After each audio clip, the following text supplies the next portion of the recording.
I'm here today to talk to you about adolescence. Adolescence is the period of change between childhood and adulthood, and it's the decisions that we make at this age that are paramount to our development in later life.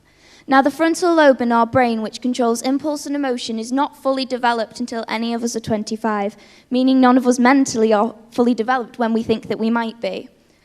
And the one thing that I really think is important is that we focus on mental health because it's the second highest death rate in adolescence. And the thing that I think that's most important to talk about is, well, what would you say if I told you that 51% of all of our adolescents currently reside in Africa? And what differentiates African teens from teens elsewhere across the world? Well, neurologically, nothing. There is many projects that are being funded in Africa, and it's important to remember that our neurological development is the same irrespective of where we live.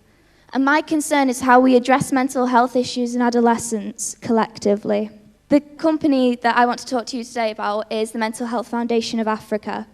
It focuses on community-based projects and workshops, and they are what help the main people in Africa who are suffering from mental health issues cope. And they also help the families, and they suffer with things like suicide and depression and schizophrenia.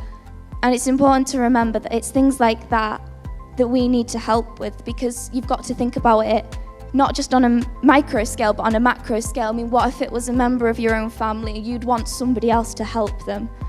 And it's back to the idea of what differentiates them from us. The African Mental Health Foundation is one of the only mental health facilities in Africa that people can reach out to. And the thing that I think that's the most important about it is the second highest cause of death. And the irony of it is that 90% of the world's adolescents reside in lower economic developed countries. And with over half of them residing in Africa, it's important to remember that. And the final thing that I think I want to leave you with is that potential's going to be wasted. There's an idea that what if one person with a mental health issue you didn't help? And you could have. And that person could have had the cure for cancer.